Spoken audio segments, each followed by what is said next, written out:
So, Bismillah ar-Rahman ar-Rahim and Assalamu alaikum wa rahmatullahi wa barakatuh, everyone. Inshallah, today we're actually going to be covering something really important. And you could say, let's first make sure that yeah, there you go. So, let's look at what we did last time. So, last time we were talking about the adab for going to the masjid. We talked about the different adab for going to the masjid. We talked about going with sakina, and we said sakina. Remember when I said that I had when I first went to Palestine at age 13, and I got 2 out of 50 because of the word sakina and tama'nina that I wrote down. So remember that one? Okay, now this is something that you could tell me, remember your 2 out of 50? Yeah, there you go. It leaves me in a position of being humble that one day I was a true failure and yeah. And at the same time, very proud. But alhamdulillah, going from that, we also talked about the making the lines for men. Making the lines for men, we said that the first lines are best for the men's lines and the back lines, and we were talking about aqimu sufufakum, and we went in details with that one. This is where we left off with. So basically, we're supposed to be doing the integral parts of salah. So when we're talking about integral parts, we're talking about, well, what is considered obligatory? So we're talking about things that are obligatory, so 3 sections. We're talking about obligatory practices, we're talking about sunnah practices, and we're also talking about other practices that are pillars. Okay, so we're talking about when he said integral parts, he basically means the pillars of salah. Okay, so pillars of salah. I don't know why he would call it integral, but maybe that's a good word for pillar, but okay. All right, so in Arabic, they basically use the 3 words, use the word arkan. Let me maybe wipe that out, right? And that way we can, here we go. So in Arabic, basically the word pillar is what they had translated integral parts, and wajibat al-salah, and those are the obligatory practices, and the sunan practices, basically the things that are recommended. Now, what's the difference between all 3? Well, the difference is when you're speaking about something that is an integral part, you're talking about something that is part of it, that is a core of it. Without that, then your prayer is actually completely not incomplete. It is actually not existent. Okay. But if something is part of the wajib or the obligatory acts, that would actually mean it is incomplete. If it is a sunnah, well, that means it's complete, but there was an opportunity to put an extra credit. Okay.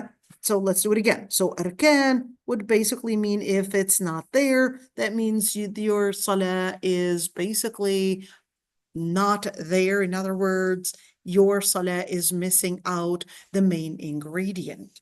Okay, the main ingredient. Wajib is basically speaking about just different obligatory things, and therefore key ingredient. And sunan, if you were to look at it like in a cake, okay? So rukun, if you were to make, let's say, a cake, rukun would be, I mean, you can make cake with eggs and cornstarch, but we're talking about the basic recipe. Flour, okay? You're gonna need flour. That's a basic thing within cake. Okay. Wajib, well, you can use eggs, or you can, if you had allergy to eggs, you can probably use alternatives to rise the cake, for example, but it would be wajib generally to use probably eggs, but then there's an alternative. We're looking at that. It's sunan. Hey, did you want to put chocolate morsels in there? Did you probably want to put maybe vanilla? What was the other extra credit that you wanted to add on to it? Okay, so let's see. So al-arkan, if you were to leave anything from it, then the whole salah is basically invalid. And if you were to leave something on purpose, or whether to forgetfully leave something out, then that particular rak'ah Okay, that particular rak'ah is basically the one that is invalid. Okay, and therefore we would consider what is after it, in other words, the following rak'ah, to be the alternative for that particular rak'ah. Okay, so that's basically a rukun. But you want to keep in mind certain arkan or certain obligatory, or I don't want to use the word obligatory, certain pillar acts, they basically cannot be substituted with something else or even be made up. We're going to talk about some of those things, okay? So some of the pillars, you can't just make it up. Like, for example, if you were to forget Takbirat al-Ihram, what is Takbirat al-Ihram? Takbirat al-Ihram is the first takbirah. It's basically the first Allahu Akbar that basically announces that you're starting the prayer. Okay. That you cannot substitute it or say, oh, I'll just make it up in a different takbirah. No, that one, if you did not do it, then the whole prayer is actually invalid. Okay, so we're going to talk about some of those details. Okay, now the wajib, if we're saying something is wajib, we're speaking about something that is obligatory. Therefore, if some of it is left out and on purpose, then the person's salah would be invalid. But if the person leaves that act forgetfully, then it would not make the prayer as invalid, but then they would make it up with sujood sahu. Wait a minute, sujood what? Sujood sahu. What's a sujood sahu? Sujood sahu is basically two sajdas. What's a sajda? A sajda is basically the prostration that you would do when you would put your forehead on the ground. You would basically call that sujood. The ruku' is basically when you put your fist basically holding on your knees, or of course that's the bending. That's the ruku'. That's the prostration. That's the ruku'. Okay, and the sujood is basically when your forehead is touching the ground and you're basically bending all your body that way. Okay, now we got the sujood and the ruku'. Okay. So in Sunan, let's see where the Sunan right there, and the Sunan are basically different because is Sunan, your salah, whether you left something or you left that particular act, at least that is considered as an extra credit, whether you left it on purpose or whether you left it forgetfully, you had forgotten that act, then in that situation, that's anyways an extra credit, and therefore it does not change the fact that your prayer is actually valid. So an extra credit would basically just be an extra credit and not necessarily something that would affect your prayer. Okay, you would just get an extra credit for doing it. Okay, so the Prophet ﷺ basically taught us, and he would say, perform prayer in the way you see me performing prayer, or in Arabic, صلوا كما رأيتموني أصلي. So the word صلوا كما رأيتموني أصلي, that's basically coming in the word صلوا as an imperative verb telling us, okay, pray as you see me pray, or perform the prayer the way you see me performing it, making it obligatory to fully perform the prayer as the Prophet ﷺ had done it and not make our own way. So this is important to keep in mind that unfortunately, especially during our times right now, many people are really confused about how we understand Sunnah, and that's basically one part of those areas of misunderstanding. They would think, okay, if it's a Sunnah, then therefore it's a Sunnah for me to take. Not quite, because the word Sunnah can actually mean the tradition that is the prophetic resource, and that's obligatory to use, that's obligatory to follow, that's obligatory to basically take in consideration. But the part that is sunnah, to mean highly recommended, that's in those reports. Okay, that's on those reports that basically told us and give an indication that it is not necessarily obligatory for me to take, And therefore, we would not have the term that is probably an imperative verb, etc. So now we would be looking at something else. And now looking at this one, صَلُّوا كَمَا رَأَيْتُمُونِي أُصَلِّي basically indicates that this is right there an imperative verb ordering me that when we pray, we must do it as the way the Prophet ﷺ had done it, and not necessarily this being a sunnah or this being recommended, but this is being obligatory. So when you see an imperative verb in giving us a direct order that when you pray, you pray like you see me pray, this isn't to say, well, this is a sunnah and not obligatory. Many would confuse that if something is obligatory, that means it's in the Quran. And if it's something that was mentioned in the hadith, that it's sunnah. That's a completely wrong definition. So for something that is obligatory means that it was something that was commanded, whether by the Quran or whether by the hadith / the Prophet ﷺ. That would be what would obligatory would simply mean. If something is a sunnah, it can be in the Quran giving you a highly recommended act to do, or it can be in the hadith as well. So just like when Allah subhanahu wa ta'ala said, فَإِذَا قُضِيَتِ الصَّلَاةِ فَانْتَشِرُوا فِي الْأَرْضِ in Surah Al-Jumu'ah, that Allah subhanahu wa ta'ala is basically saying, well, if the prayer is finished, then you can go and basically see business, basically go out and do what you need to do, that's a sunnah. And even though it's mentioned in the Quran, فَانْتَشِرُوا فِي الْأَرْضِ, but that basically comes in as, yes, there's an imperative verb, but this imperative verb was also annexed with another condition that basically is leaving it as not necessarily obligatory or not necessarily something that is sunnah or meaning giving you an extra credit, but it's basically telling you that it is optional and left as mubah for you to do. Okay, so of course, that's a whole different science in usul al-fiqh, but just to make the story short, just wanted to clarify because we're seeing, unfortunately, many people confused about the definitions of salah, confused about the definitions that we're probably using in fiqh, so wanted to make sure that we're on the same page. Okay, so here we go. The first part, integral parts of prayer, or in other books, they might use the word pillars.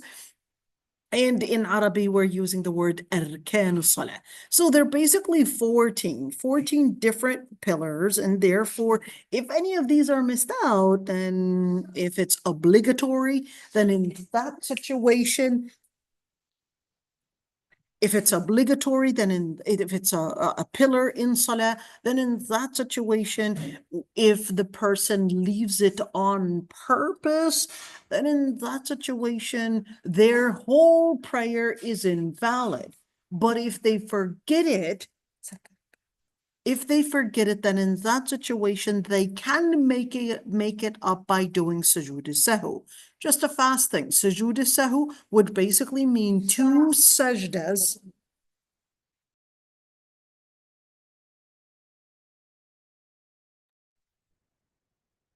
So it basically means 2 sajdas.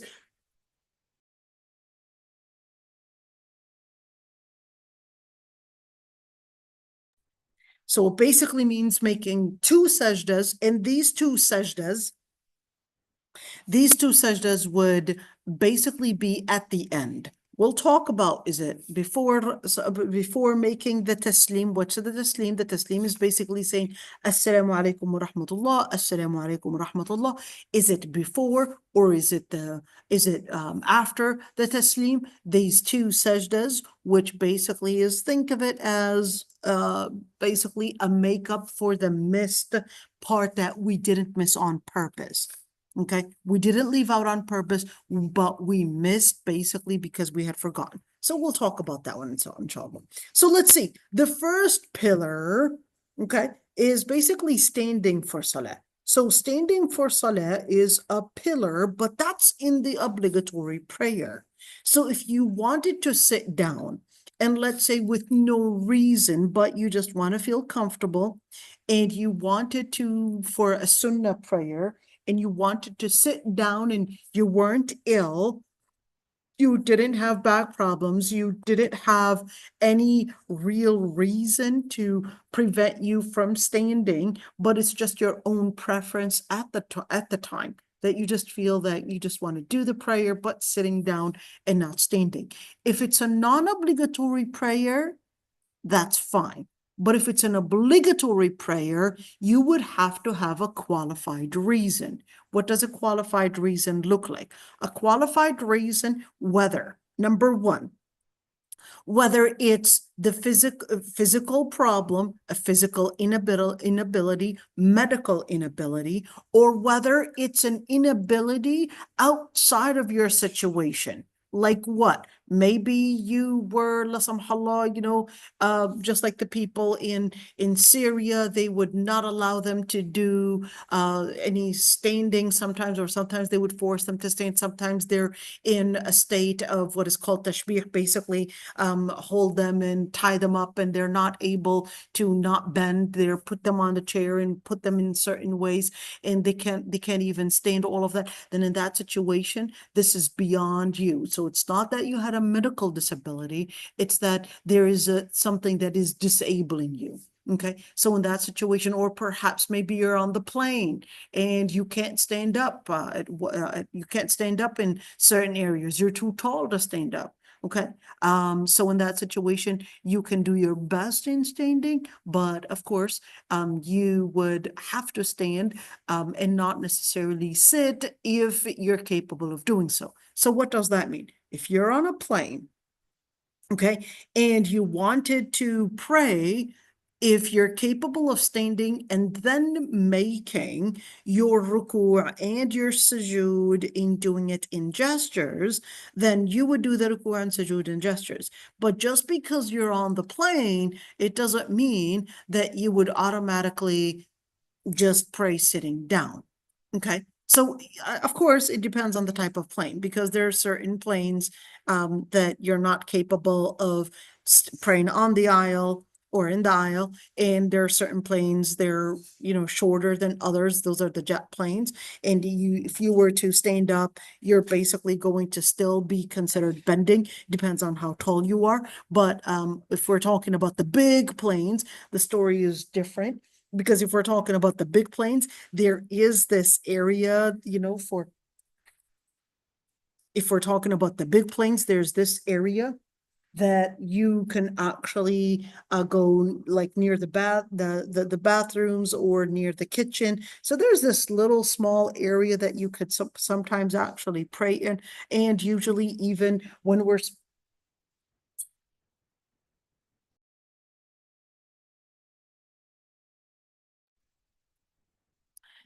if we're speaking about the big planes, you could usually stand enough if you are within 6 feet. Okay, you can stand up and actually pray standing. Okay, let's see. Standing for Salat al-Farida. So why did we say it was a pillar? Because Allah subhanahu wa ta'ala said, وَقُومُوا لِلَّهِ قَانِتِينَ. Because Allah subhanahu wa ta'ala said, stand for the sake of Allah subhanahu wa ta'ala in qunut. And of course, the Prophet ﷺ in the hadith that is marfu'an. What is marfu'an? Marfu'an actually means that it's a traceable hadith, that it goes all the way to the Prophet ﷺ. When we say traceable, that means we can trace it to really being something that the Prophet ﷺ himself had basically said, and that it's not an opinion that the companion or the narrator is making. So what is the hadith saying? Quote, صلي قائما فإن لم تستطع فقاعدا فإن لم تستطع فعلى جنب. Okay, so let's see. So the Prophet ﷺ said, perform prayer while standing. If you could not perform it while sitting, and if you cannot, then of course, then if you cannot perform it sitting, then while lying on your side. Is it lying or laying on your side? So you lay and okay, you lay an egg, but you lie on your side. Okay, there you go. All right. Sorry, ladies. Sometimes in school they actually make things harder on you than make it easy.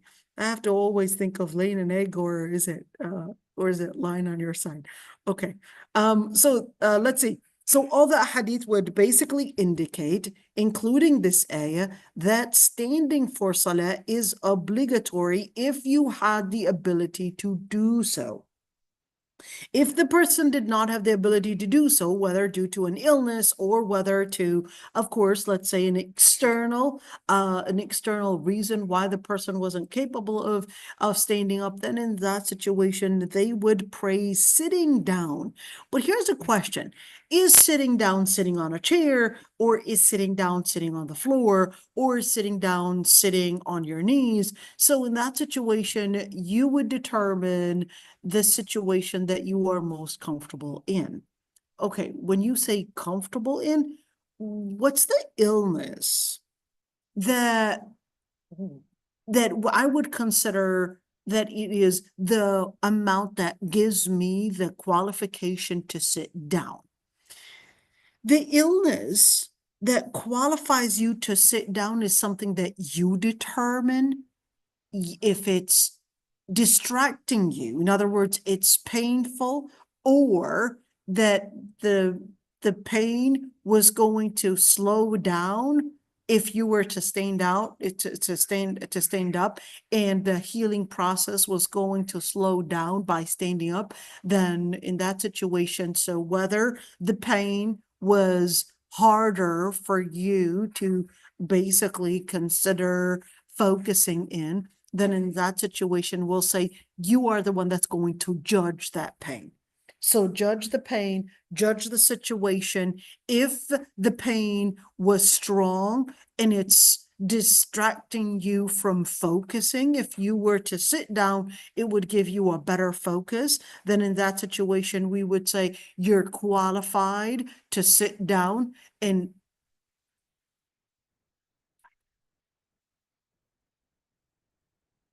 then we would say you're qualified to sit down, and you would be the one to judge the situation. Okay, so same thing. If, let's say, sitting down is also very painful and it's distracting you from your focus on your prayer, then in that situation, we'd say, would lying down be better for you? And let's say you said yes, lying down would be better for you. I had a broken spine when I was young, and the broken spine would basically leave me bedridden for almost 5 months. I couldn't get up off bed, and I would always need assistance to just move me from one side to another, just from one side to another.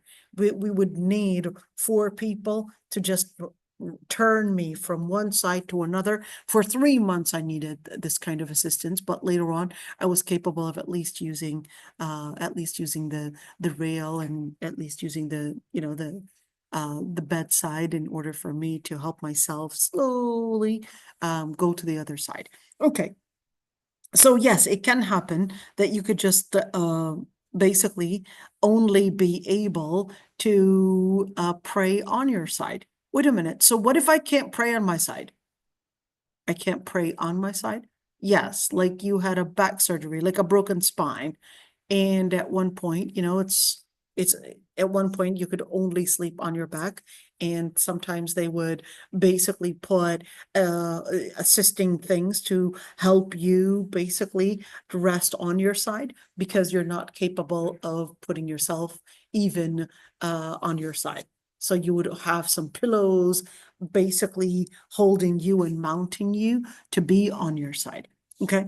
Then in that situation, of course, there would be, rotating you, but you could still consider whatever position you're able to pray in. And that's the position, that's consider it like the end position that you're capable of doing, then that's what you would do. Do I have to face the Qibla?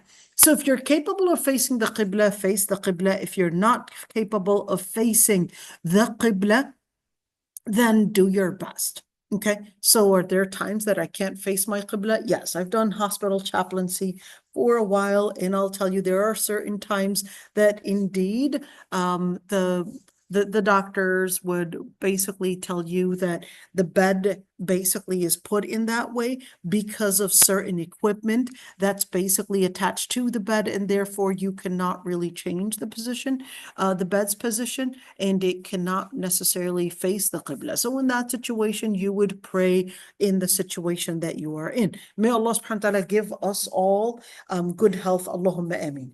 Okay, so the other thing is that if a person is not capable of standing, whether the person is ill or whether the person out of fear or whether the person is naked. Wait a minute. A person is naked and praying? Yes, it can happen. I remember my professor that was teaching us fiqh during my undergrad years. He would tell us that there were times that of course he was imprisoned by Israel, and there were times where it was part of the torture. They would strip them naked and basically tie them to the ceiling, and they would not allow them to move. And they would basically put the kind of like this chair, but this chair would not really be connected to them, and they would stay like this for days and days and sometimes weeks within this torture, and they would be completely naked. And of course, he was telling us that there were times when they were just praying naked because they had no option but to pray tied up to the ceiling in this way. And of course, if this person is naked and they had no option of covering, okay, would they necessarily do ruku' and sujood? Or would they sit down if they're capable of sitting down? So majority of the scholars actually said that they would sit down if they were not capable of finding garments, basically, and not necessarily do the complete ruku' and sujood. And their argument was that that would basically be better in modesty than actually standing and making complete ruku' and sujood if they don't have the clothes to cover, basically. Okay, so in the situations when, of course, they're resting, meaning they're lying down on the bed, in that situation, they're not capable of getting up, then in that situation, leaving, even sitting down, is basically permissible if they're not capable of standing or not capable of sitting down. So we would basically go from one position to the other. If they're not capable of sitting, then they would lie down, basically. If they're not capable of lying down and they were only capable of using their eyelids to pray, then they would use their eyelids. Remember Ahmad Didat? So Ahmad Didat, he had a complete paralysis, and he would pray using his eyelids. He would pray using his eyelids for a couple of years. I believe it was almost 7 years that he would pray using his eyelids. Okay, so that's one thing. So what about if the person is doing the voluntary prayers? So for the voluntary prayers, it's permissible to perform prayer while standing or sitting. Okay, standing or sitting. What about lying down? Not lying down because you're capable of doing it. So it would be standing or sitting, okay? Even if the person did not necessarily have, let's call it a necessity, okay? And she just wanted to sit down because she's just tired, even though she was doing just fine, washing dishes and cleaning all the work and doing all the chores at home, but she just wanted to do her sunnah prayer sitting down. That's absolutely fine if it is not an obligatory prayer. Okay, let's go for the second part of integral prayer, in other words, the second rukun, which basically is takbirat al-ihram. I would like to say, I'm going to delete all of this and basically just, I guess, as we're doing this, highlight it as we're doing it. Okay, what is takbirat al-ihram? In the beginning of salah, okay, there is the first takbirah, which basically is Allahu Akbar. Allah subhanahu wa ta'ala is the greatest. That's called takbirat al-ihram. When you intend to pray, here it is. I've got my intention. I'm standing facing the qibla, Mecca, Kaaba. And then I would raise my hand, say, Allahu Akbar. That's Takbirat al-Ihram. We're speaking about the first one and not the rest. This is just talking about the first Allahu Akbar that you would do for Salah. This is called Takbirat al-Ihram. If the person would forget this Takbirat al-Ihram, then there's no way to make it up, and not even with sujood al-sahw. Not even with sujood as-sahw. Here's a problem. Some sisters have OCD. And of course, with this waswas, with this paranoia, they would do takbirat al-ihram, but then they would continuously start questioning whether they had done it or not. In that situation, you're going to assume that you had done it and you don't want to redo it a couple times and many times and start wondering, did I do it or not? So how do I know if I have OCD? If this is frequently happening to you, you're wondering, did I do it? Did I not do it? Did I leave it? Then in that situation, you're going to assume that the default is that it was done and you are fine and do not redo anything. This is basically the treatment for OCD in Islam, okay? That you're going to assume that everything is fine and that you do not second or third or even fourth attempt trying to get things in order. You're going to assume that everything was in order and then continue. But if a person doesn't have OCD and they were basically recalling that they really did not do takbirat al-ihram and they're really sure about it, then in that situation, we would say you must redo the whole prayer and not necessarily making it up in sujood al-sahw. Okay, so just keep that one in mind. Okay, so what's the evidence on that? The Prophet ﷺ said, the Sahaba had described him, ثُمَّ اسْتَقْبَلَ الْقِبْلَةِ. Then he faced the Qibla, which is the direction towards the Kaaba, and say takbir. Say basically, and said his takbir, which is Allahu Akbar. The Prophet ﷺ didn't just do this action, but the Prophet ﷺ had literally said, تحريمها التكبير. He said, and the takbir, the beginning of the prayer, is basically what makes all the other acts basically considered as all other acts outside of prayer, basically not permissible. So what is that supposed to tell us? That what really marks as an official start for prayer is basically this takbirah. This takbirah is basically what marks the official start for salah, and therefore any outside behavior is considered as not permissible within salah. So things like scratching extensively unless there was a need, okay, or maybe pinching the person next to you, or maybe pushing them and shoving them. Yeah, of course, kids would do that. So we would teach them that, oh, that would actually put your prayer at risk. Okay, that would put your prayer at risk, and therefore tahrimuha takbir is to explain this one. Now, it's important to mention when we speak of sunnah, there are two things that we had seen right there. Then face the qibla. Well, actually, this one, the accurate ثم استقبل القبلة وكبر, or ثم استقبل القبلة وكبر. Two different reports.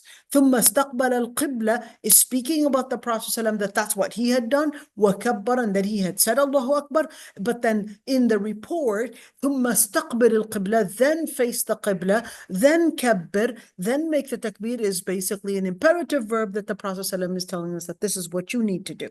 Okay, so you would see that there are two reports. One is talking about the Prophet ﷺ, the second that the Prophet ﷺ himself is giving us the direction to face the Qibla and basically have our intention to do the prayer and say Allahu Akbar. And certainly there isn't a specific There isn't a specific wording for takbir. All you need to do is just basically say Allahu Akbar, and there's no other way to do it. There's no other way to basically say the takbir but Allahu Akbar. Let's go for the other one. The third integral part is basically reciting al-Fatiha. So when we say reciting al-Fatiha, we're basically making it very simple, basically because the Prophet ﷺ said, لا صلاة لمن لم يقرأ بفاتحة الكتاب. He said, no prayer is accepted from whoever does not recite al-Fatiha. What is al-Fatiha?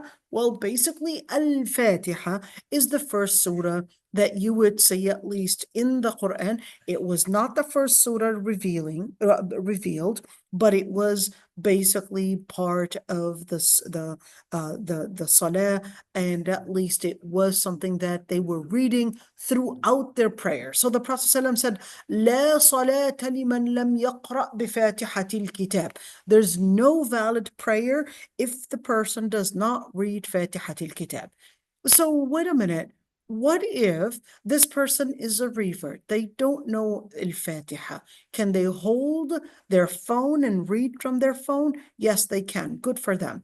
And can they use it to write in English, for example? Bismillah, B-I-S, basically using Latin letters. Can they do that? Yes, they can. Another situation, no, this person is illiterate. They don't know how to read and write. Can they say Allahu Akbar? Yes, they can. They can say Allahu Akbar. Good for them. So can they do the movements? Yes, they can. Okay, do what you can.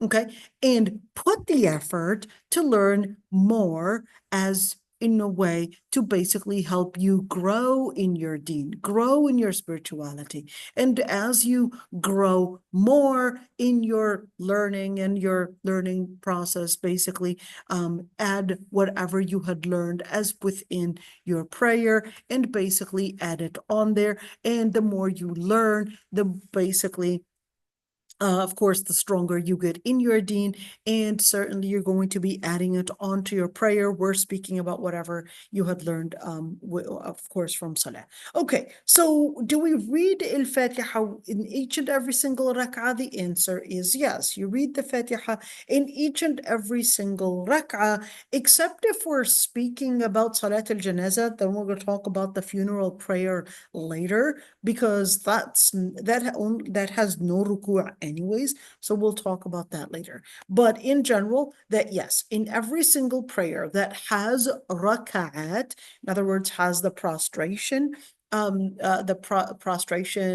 whether we're speaking about rain prayer, whether we're speaking about eclipse prayer, whether we're speaking about Eid prayer, all the other prayers, basically the 5 daily prayers, they would have al-Fatiha as each in every single rak'ah. When do I read it? Should I just read it like anytime? No, that's the first thing that you would start with each and every single rak'ah. You would basically start with the Fatiha, and certainly that was the situation, and that was what the Prophet ﷺ had basically taught that Sahabi. Now there's a story, and this story is, I would say, it's probably one of the most important stories that we could learn about Salah. Let's say, so there's this guy. He comes into the masjid, and this guy basically does his prayer. But then the Prophet ﷺ is observing him from far. And then when the man finishes and attempts to leave the masjid, the Prophet ﷺ just tells him, go back, you did not complete your prayer. So the man goes, does the same thing that he had done again. And then the Prophet ﷺ tells him, ارجع فصلي فإنك لم تصلي. Go back and redo your prayer because you did not pray. And then he goes back and then does the same thing. And then the Prophet ﷺ tells him again, and then he said, وَالَّذِي بَعَثَكَ بِالْحَقِّ إِنِّي لَا أُحْسِنُ غَيْرَهَا.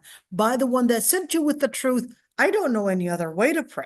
In other words, teach me. You said it was wrong. I'm not really sure what I did wrong. So that's when the Prophet ﷺ basically tells him, إِذَا أَرَدْتَ أَن تُصَلِّي فَكَبِّرْ. Now he's explaining it to him. He said, if you attempt to pray, then then in that situation, you start with the takbir. You start with Allahu Akbar, and then you would read بفاتحة الكتاب. Then you would read with the Surah Al-Fatiha as in every single rak'ah.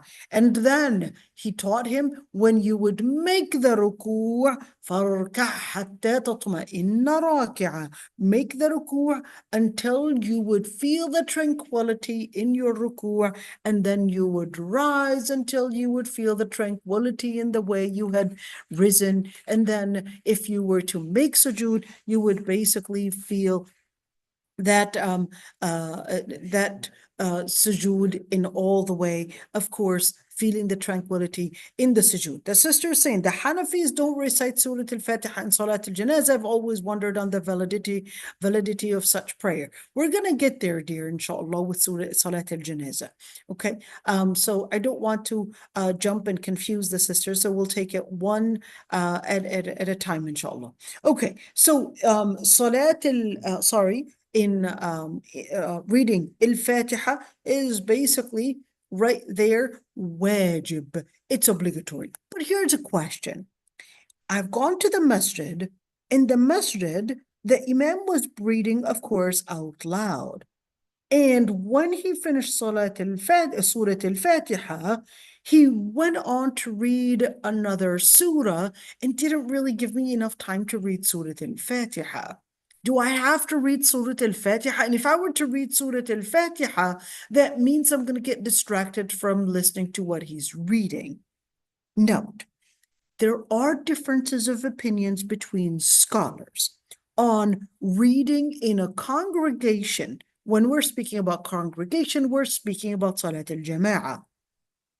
Whether you have to read Surah Al-Fatiha in that congregation, or whether, even if we're talking about silent prayers, whether the Imam's qira'ah is enough. Why would they have differences of opinions? So the Prophet ﷺ said in the hadith, من كان له إمام فقراءة الإمام له قراءة. The Prophet ﷺ, let me write that down. Okay, I'm going to write that down, and let's see. من كان له إمام فقراءة الإمام له قراءة. So what does that mean? Whoever had an imam, meaning they had somebody that is leading the prayer, then the imam's recitation is a recitation on their behalf. But the imam's recitation is a recitation on their behalf. The scholars actually had differences of opinions on how to understand the comprehensiveness within the statement. Is this comprehensiveness within the statement, does that mean faqira'atul imam, does that mean the Fatiha included? Or does that mean it's not included, and this is speaking about the recitation that is after the Fatiha? And the other question was, well, is this including only the loud prayers? Meaning, well, the Imam is reading out loud, and I could hear him saying, Bismillah ar-Rahman ar-Rahim. He's reading out loud, Salat al-Isha, Salat al-Fajr, Salat al-Maghrib. That was out loud. But in Salat al-Asr and Salat al-Dhuhr, am I going to consider the Imam's recitation, which I'm totally unaware of what he's reading, because it's a silent prayer?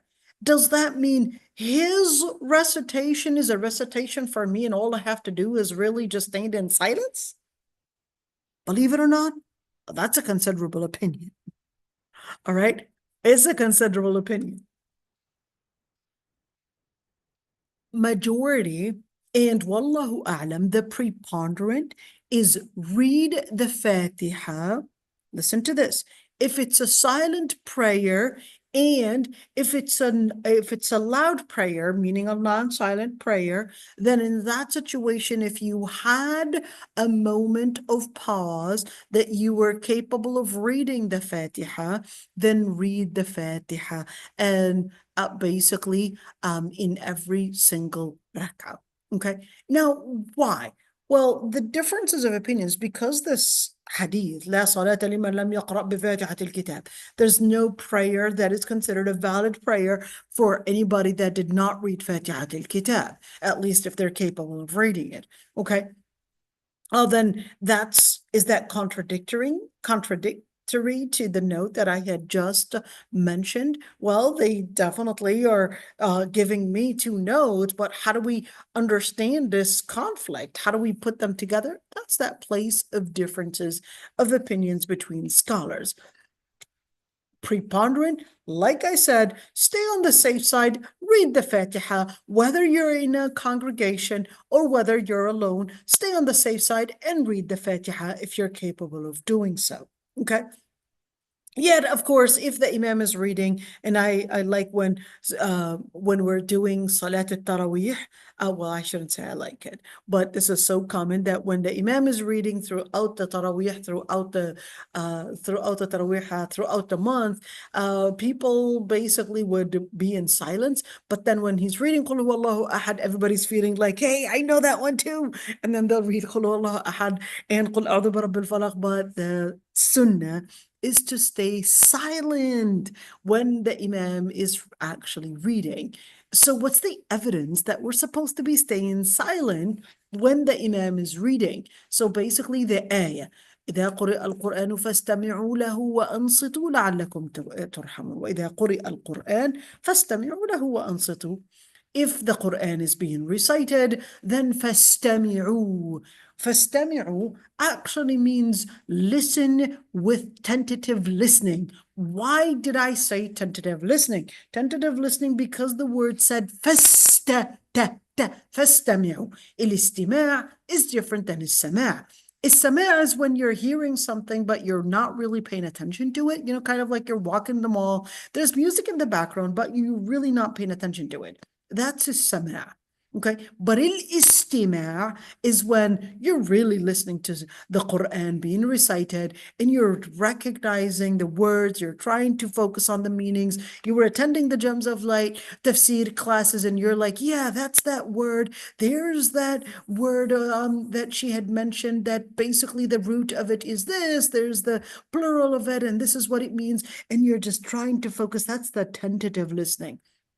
Okay, so then in that situation, فَاسْتَمِعُوا لَهُ وَأَنصِتُوا. Listen with tentative listening. وَأَنصِتُوا actually means being quiet. When the Quran is being recited, أَنصِتُوا. You gotta be quiet, respect and honor that the Quran is being recited. Okay, so the other fourth integral part of the prayer, meaning we're speaking about what is an integral part? We're talking about rukun. We're speaking about the fourth one in here, bowing for every single rak'ah. What does it mean to do the bowing for every single rak'ah? When we're speaking about bowing, scholars actually had differences of opinions on the amount of bowing that is obligatory. So, are we speaking about the bowing basically putting in a certain amount of bound, like the Japanese, and they would kind of bend just a little bit, the Japanese salutation. Remember that? Okay. So is this enough? Or is this supposed to be up until that my palms are basically touching and we're bending forward to the point that my hands are reaching my knees? Okay. That's the second one. Okay. The Hanafi would say it's enough to do just a body gesture of bowing. The majority would say no, because the Prophet ﷺ said that فَارْكَعْ حَتَّى تَطْمَئِنَّ رَاكِعًا. Make the ruku' until you are feeling that tranquility within ruku'. The scholars that said حَتَّى تَطْمَئِنَّ رَاكِعًا, they said there's no way that you can find a tama'nina unless you are actually, tama'nina meaning the tranquility, unless you're in full state of bowing to the point that your palms are basically holding on to your knees. The first opinion said, ruku' just is a general term, and you could do the body gesture of ruku' kind of like the Japanese bowing, and not necessarily your palms basically holding on to your knees. So just wanted to mention that one. Okay, and al-mujzi' min al-ruku', how much is it is enough for the ruku'? Well, basically, like I said, it's basically to bend down. Sorry, Dr. Aisha. Before Go we ahead. proceed to the ruku, I just have a quick question about the Fatiha recitation. I think I missed it, but in conclusion, when we join a prayer that is being recited aloud, are we supposed to recite the Fatiha first once we join the prayer, or we just join the prayer and just keep silent since the Imam has already recited the Fatiha? Fair enough. So if the imam, you're in a congregation, you don't do any action before he does it, unless he's making a wrong move. Okay. So in other words, let's say you wanted to do ruku', don't precede the imam, but the imam is supposed to be جُعِلَ الْإِمَامُ لِيُؤْتَمَّ بِهِ.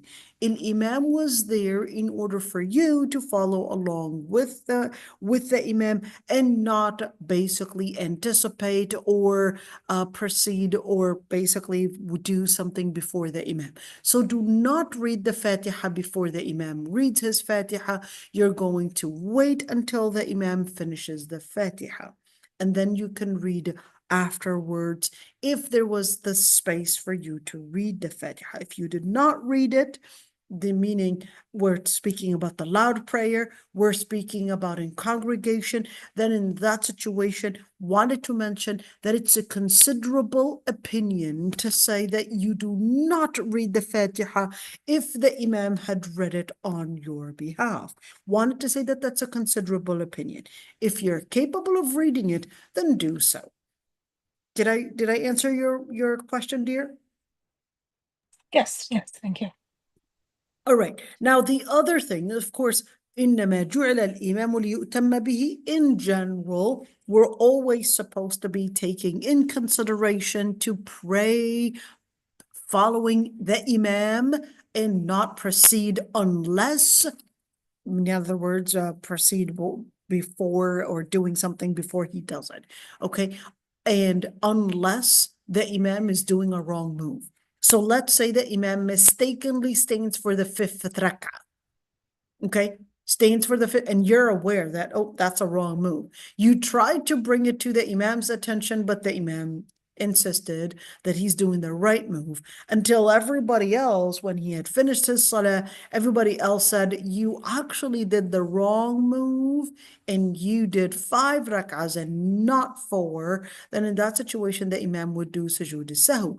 Do I follow the imam and get up for the 5th? The answer is no, because whenever the imam is doing the wrong move, you basically do not proceed with the wrong move, but you would proceed until he gets back on track with the right move. Okay, let's see the 5th and the 6th rukun, or the 5th and the 6th integral part, is basically ar-raf'u min ar-ruku', is basically standing upright, following bowing, or even being upright, following, whether we're speaking about following ruku' or whether it's sitting upright following sujood. So basically the upright position is basically considered as obligatory, and in fact it's an integral part of prayer, and they put 5 and 6 together, so fair enough. Let's see, well, that's what the Prophet ﷺ had basically mentioned, Sallu kama ra'aytumuni usalli, pray as you see me pray. So therefore it is obligatory, because he said after rising from the ruku', basically mentioned and made it clear that you would stand upright or sit upright, hatta tatma'in. That's the word that he had used, until you're completely upright and not halfway.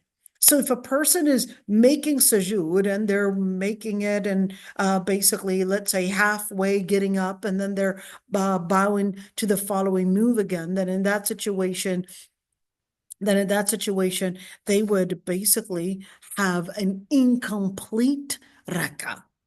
So what does that mean? That means they would have to make up a whole rak'ah. We're going to talk about that later on. So the sister is saying, do I have to read Surah Al-Fatiha with the Imam when he reads it? No, dear. If the Imam is reading Surah Al-Fatiha, you do not read along the Imam, not the Fatiha, and certainly not any other surah. You don't read while the Imam is reading. You just listen to what the Imam is saying. Okay? You just listen to what the Imam is saying. If he gives a pause enough for you to read Surah Al-Fatiha, well, you could do that, and you could read your Fatiha if there was a pause after Surah Al-Fatiha. But what if there was no pause? And there was basically another surah that he started reading it, and I didn't have the time. Should I read Surah Al-Fatiha while he's reading the other surah? Differences of opinions between scholars. Okay, just to know. So when you say differences of opinions between scholars, that kind of confuses me a little bit. What do you mean by differences of opinions between scholars? I'm just letting you know that the different opinions, the scholars that said that you should read the Fatiha, even if he's reading, I don't know, Surah Al-Baqarah, that you still have to read Surah Al-Fatiha, and that if you don't read Surah Al-Fatiha, your prayer is invalid. That's a considerable opinion. The second opinion basically said, and it's a considerable opinion, even if you do not read Surah Al-Fatiha, and you just used and depended on the Imam's recitation, and you yourself did not read it, and that you just listened to the Imam, and that his recitation was done on your behalf, is also a considerable opinion, and that your prayer is valid. So I'm basically mentioning those opinions. So when I say differences of opinions, I'm telling you and letting you know that the different ways are considerable opinions, and therefore I do not want you to stress and basically be fanatic about one opinion and then assume when someone else is following another opinion that somehow they had just committed an innovation and that their prayer is basically invalid and these people are basically outcast. I would say there are differences of opinions.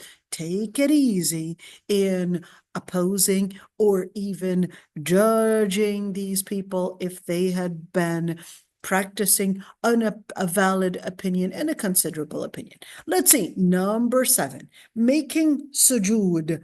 Making sujood is basically when one's forehead is touching the ground and the organs themselves are basically whether the nose, the hands, the knees, and the bottom of the toes. So the Prophet ﷺ had basically taught us that sujood would be done on 7 different pieces and basically different parts of our organs.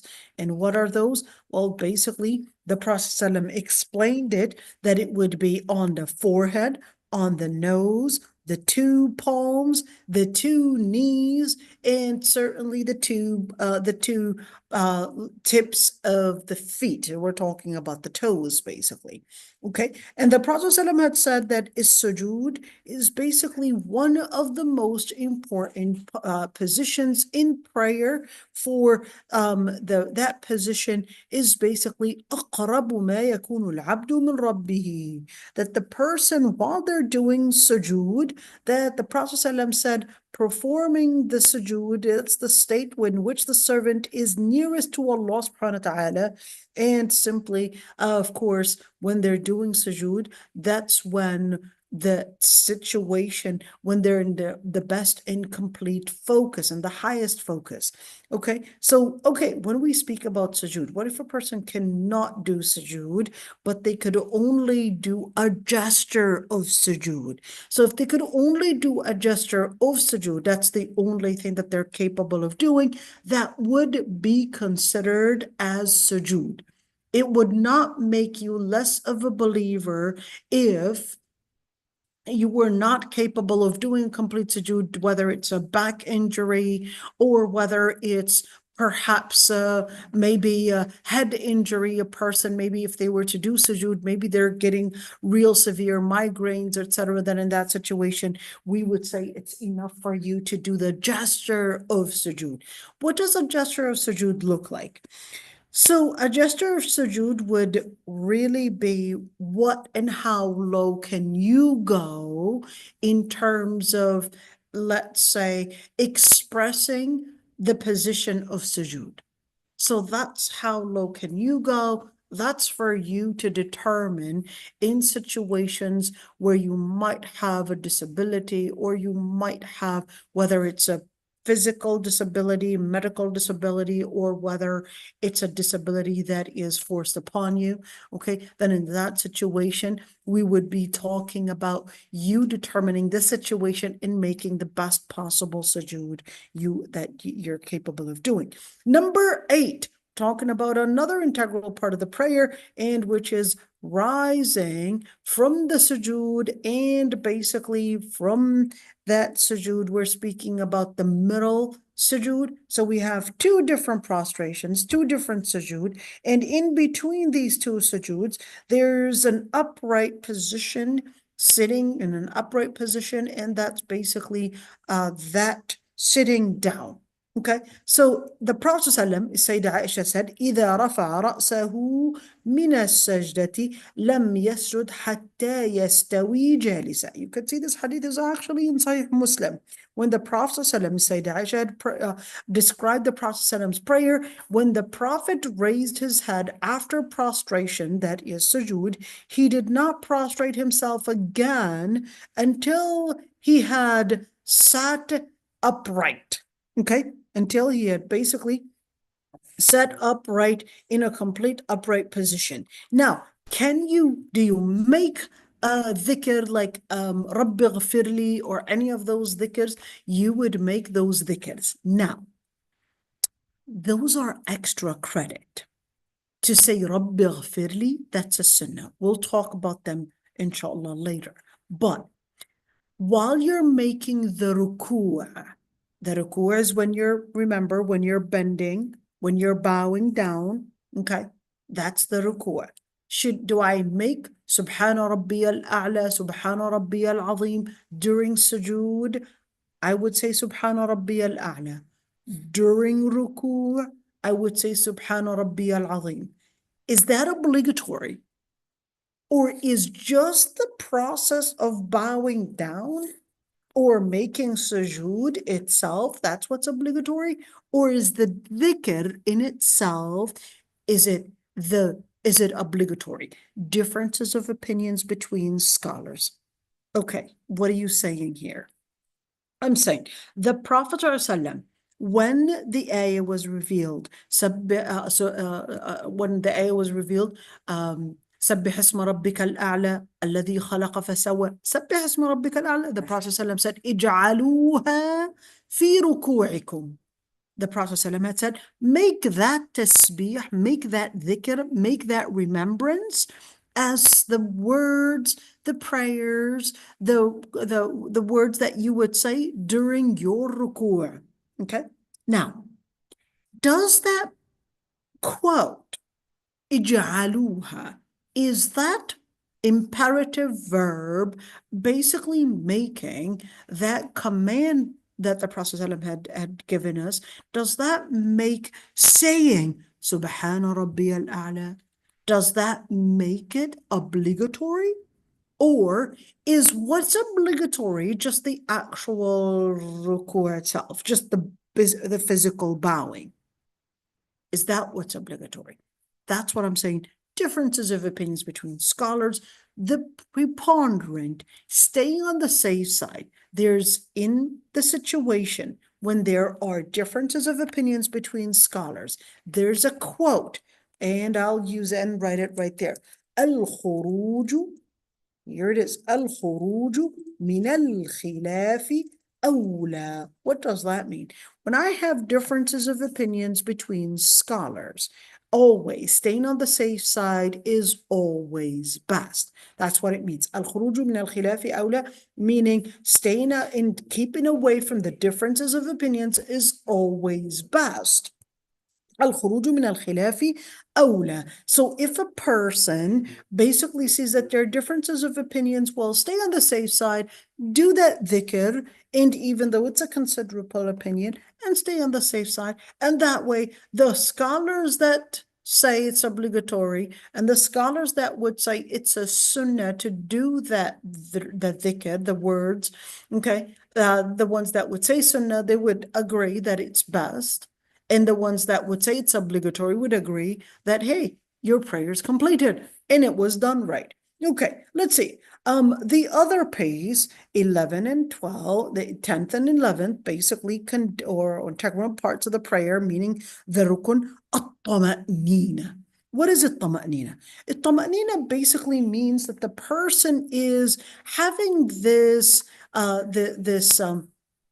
this movement, or we're supposed to be doing 9 right there. Okay, is that being in a tranquil situation, meaning what? Meaning that the person is not rushing between these acts, but is basically taking that moment to simply be in a state of tranquility, in a state of peace. In a state of peace while they're in prayer, while they're making from position A to position B to position C, every single position, they're basically doing it and being in peace and not rushing between the different positions. And that's that tama'nina. Having that tama'nina,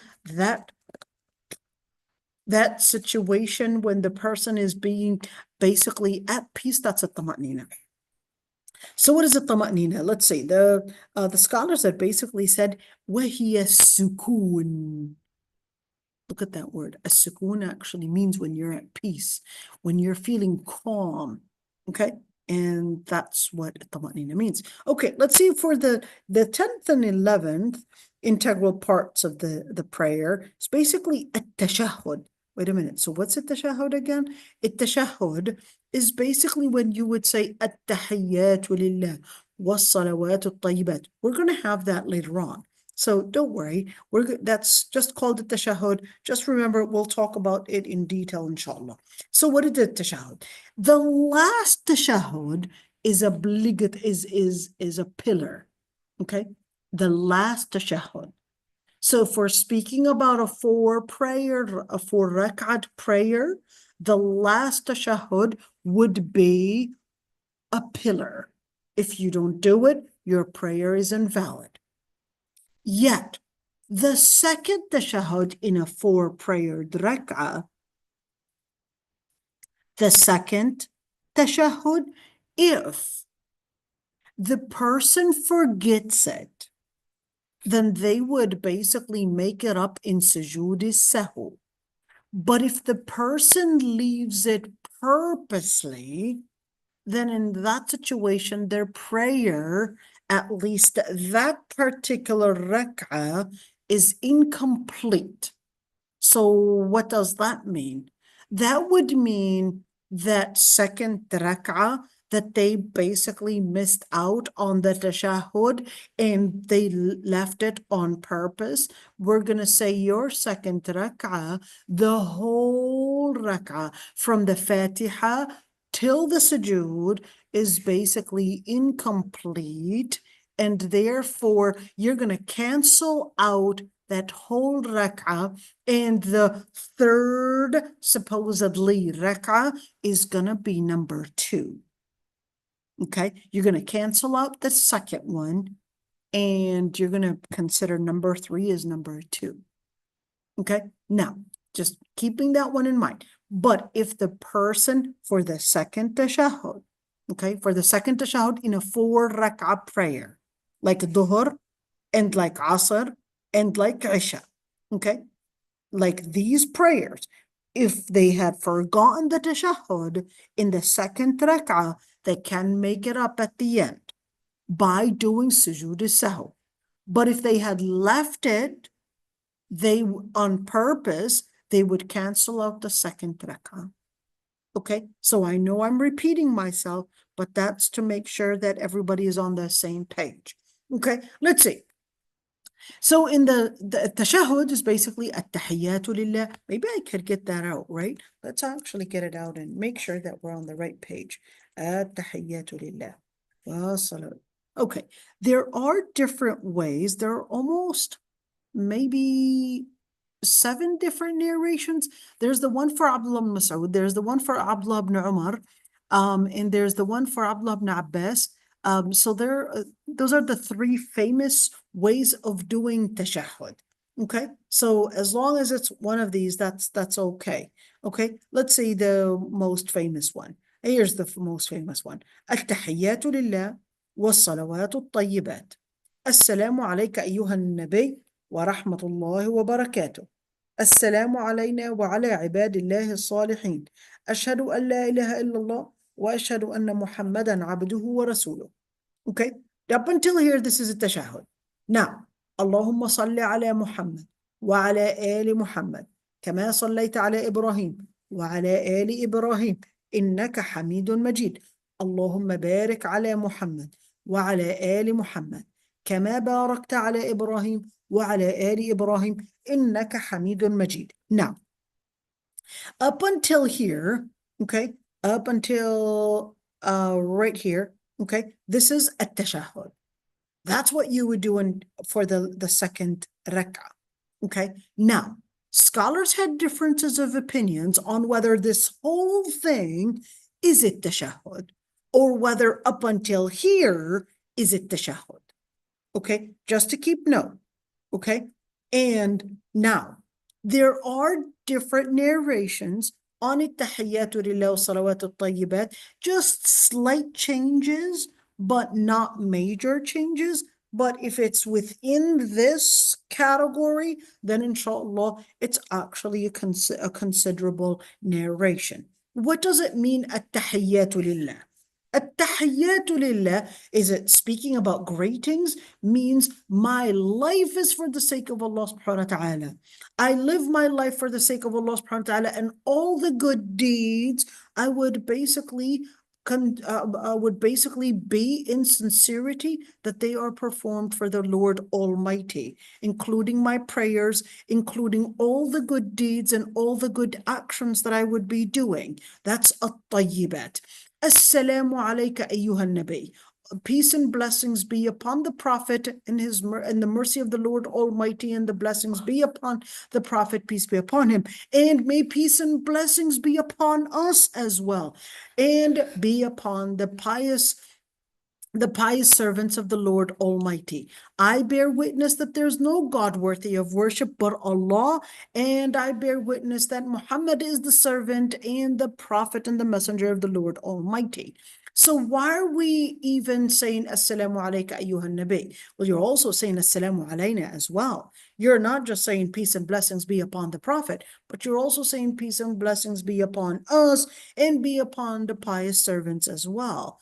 Why am I even making this? You're making this prayer to basically pray and include yourself along with the servants of Allah subhanahu wa ta'ala, and plus you're making the peace and blessings be upon the Prophet, peace be upon him. That's a way to appreciate that you were lucky to basically embrace the message and receive the message that Allah subhanahu wa ta'ala had sent on to the Prophet himself. So you're basically right there appreciating the fact that you have the best blessings, which is basically going to be leading you, inshallah, to be included on Judgment Day in the intercession for getting the water that is on the lake of Al-Hawd al-Kawthar on Judgment Day. So you're basically doing this.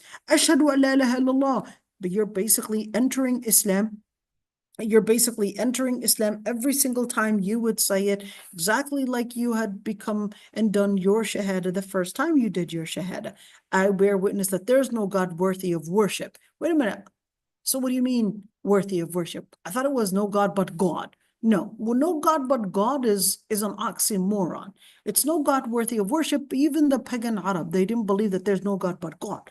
They basically believed in God, but they believed that worshiping other gods as a way of inspiring them to connect to God. So that's why we would say, I bear witness that there's no God worthy of worship but Allah, and I bear witness that Muhammad, peace be upon him, is a servant and also a messenger of God, and certainly not in any way taking in any position like holding a deity or being in any position holy to the level like the way the Christians would embrace Isa alayhi salam.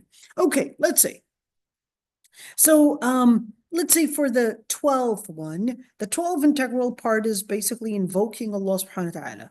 And that's basically a salah ala nabi fi tashahud al-akhir. When we would add Allahumma salli ala Muhammad, that's a salah Ibrahimiyya right there. Allahumma salli ala Muhammad wa ala ali Muhammad. So what does it mean? Ya Allah, what is salli ala Muhammad? Salli, does that mean God is praying? No.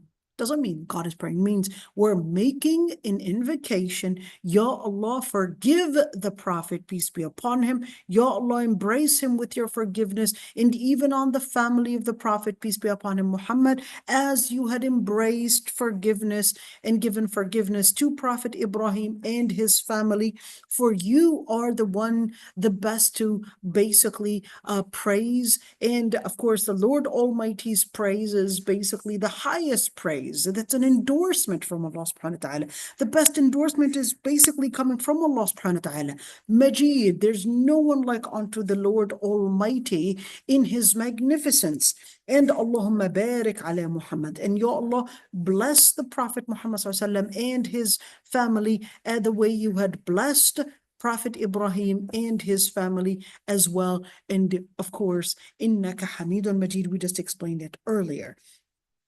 So this is right there, التشهد الأخير. Now, keeping in mind, the last tashahhud, meaning when you would sit down right before you go into say Assalamu alaikum wa rahmatullah, that's containing basically this portion of it, and the second portion of it, that's a rukun. That's an integral part. In other words, you do not necessarily, if you were to leave it on purpose, the sujood as-sahw would not make it up. But if you were to forget making it, then sujood as-sahw would make it up. Okay?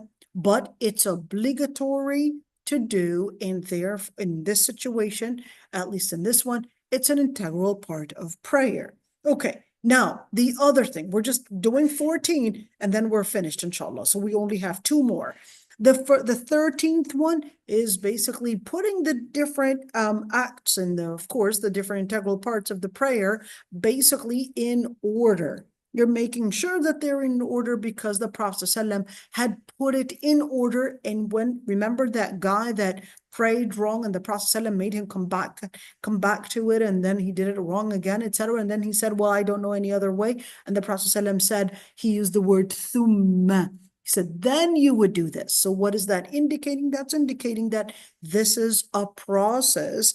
This is basically to be done in a certain step, one after another, and that we cannot confuse the steps or probably fluctuate different and basically mix different orders and put it in different places. So it was done in a specific order, and therefore it is in that order that we're going to be taking as the commandment from the Prophet ﷺ to us. Number 14, at-taslim, and that's the final one.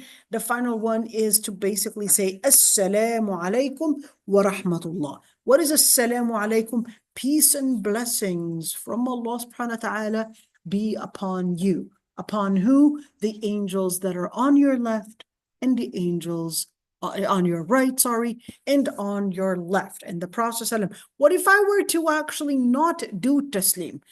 And is it both right and left, or is it one? So the Prophet ﷺ said, khitamuha taslim, meaning that to conclude the prayer, the conclusion would be by saying Assalamu alaikum wa rahmatullah. And he said tahliluha taslim in another narration, which basically means that in order to allow other outside of the acts of outside of prayer to be permissible to do, that's basically after and not until you would do Assalamu alaikum wa rahmatullah. That's basically to bring about the ending of it. And taslim, Assalamu alaikum wa rahmatullah. Now, scholars had differences of opinions on whether the left side is obligatory or not, but they all agree that the right side of taslim is obligatory. But they had differences of opinions on the left side. So what does that mean? So yes, certainly you would turn your head right and say Assalamu alaikum wa rahmatullah. Okay? You would turn your head to the right, Assalamu alaikum wa rahmatullah, and peace and blessings be upon Allah, be upon you, and talking to the angels on the right, and Assalamu alaikum wa rahmatullah. So this is basically covering all the different, at least integral parts of the prayer. There, inshallah, we'll talk about the obligatory parts of prayer, inshallah, next week. If there are any questions, I'd be happy to answer them, inshallah. So is the durood is a rukun or wajib? I think you said there's a differences of opinion. Right. So the dhikr that you would do in the ruku' or sujood, differences of opinions on whether we're just talking about the actual Subhana Rabbi al-A'la or Subhana Rabbi al-Azim, whether it's rukun or wajib or sunnah. Okay? There are these differences of opinions. So staying on the safe side and doing those dhikrs is basically always staying on the safe side. If there are any questions, I'd be happy to answer them, inshallah.